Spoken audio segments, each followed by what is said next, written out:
Si vous regardez cette vidéo, c'est sûrement parce que vous avez vu Avatar la voix de l'eau. Cependant, vous avez peut-être trop prêté attention au film, vous étiez probablement trop occupé à l'apprécier et vous avez fini par manquer quelques détails.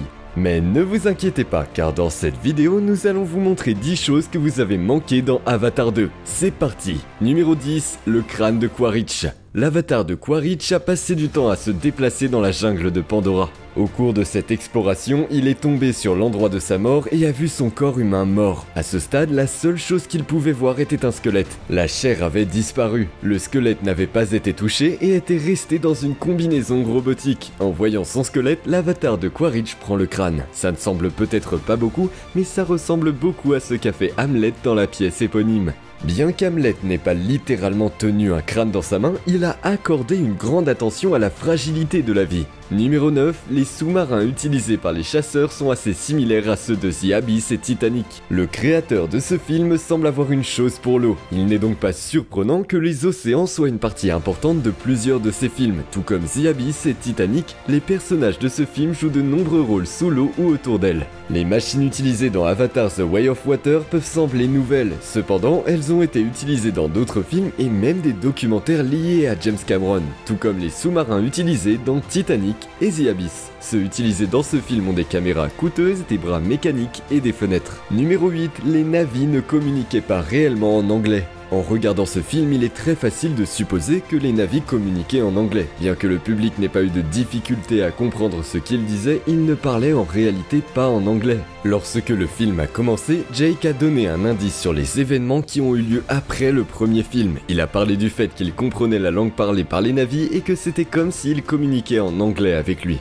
Numéro 7, les Metkayina et les Omitikaya ont une différence évolutive. Bien que difficile à remarquer dans le film, les Omitikaya et les Metkayina ont des différences marquées. Cela a du sens étant donné que Pandora est le foyer de plusieurs clans qui résident dans différentes régions. Pour survivre dans diverses régions, ces clans ont certaines modifications de leur corps. Cela a quelque chose à voir avec l'évolution. De plus, les attributs physiques de ces clans sont importants pour leur survie. Donc, s'ils se ressemblent tous, ils pourraient être incapables de survivre dans leurs différents environnements. Le clan océanique passe évidemment plus de temps autour de l'océan que les autres clans, et cela est assez évident de par leur couleur bleu-vert clair. Ce n'est pas tout, ils sont associés à des cages thoraciques plus grandes qui se traduisent par des poumons plus grands.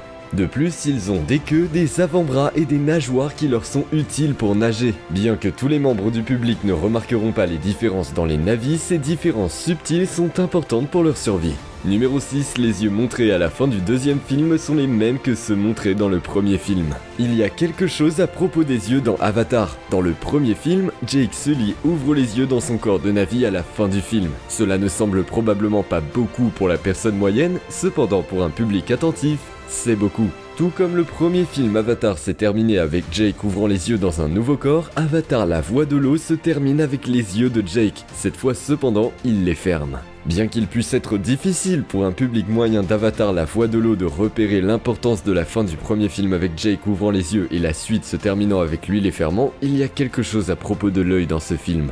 Dans Avatar, la façon dont les personnages se perçoivent les uns les autres est importante, bien que cette perception ne se limite pas aux yeux mais à la manière dont ils se comprennent et se respectent mutuellement, les yeux sont peut-être la partie la plus facile du corps qui peut décrire la perception.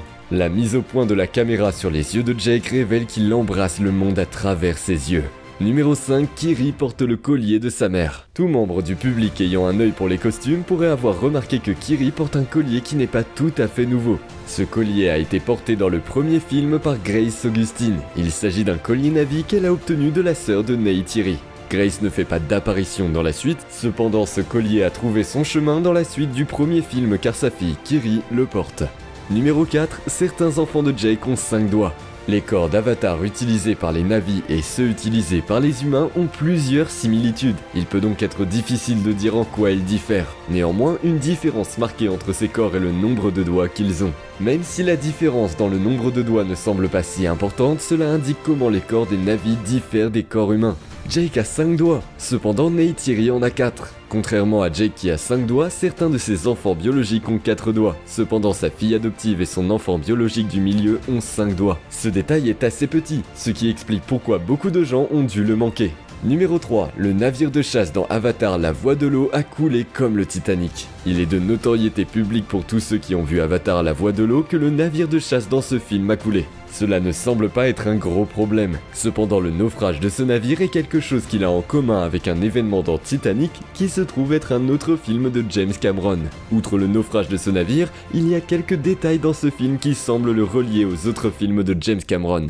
Cependant, l'un des plus évidents est le naufrage du navire de chasse dans ce film. Les situations entourant le naufrage du navire dans Titanic et Avatar La Voix de l'eau sont différentes, néanmoins elles semblent évoquer la même expression chez le public. Numéro 2, pas beaucoup de gens réalisent à quel point Kiri est spécial en réalité. Jake et Neytiri ont quelques enfants ensemble. 3 d'entre eux sont biologiques, cependant l'un d'entre eux est un enfant adopté. Comme Kiri est un enfant adopté, pas beaucoup de gens lui accordent l'attention qu'elle mérite. Kiri a eu une conception immaculée. Selon Jake, sa naissance est en réalité un miracle. Elle est le produit d'un corps d'avatar inconscient. Si l'on en croit cela, elle n'est pas simplement comme n'importe quel autre personnage de ce film. Bien que l'existence de Kiri soit liée au don d'Eywa, elle a du mal à savoir comment elle est liée à Eywa. De plus, elle a la capacité de se connecter à la divinité mieux que les autres personnages de ce film. Cependant, même cela est quelque chose qu'elle a du mal à comprendre. Numéro 1, la même actrice a joué Kiri et Dr. Grace Augustine. Si vous êtes une personne très curieuse et que vous n'aimez pas laisser une pierre sans la retourner lors d'une recherche, vous avez probablement déjà cherché à connaître les acteurs et les voix derrière les personnages.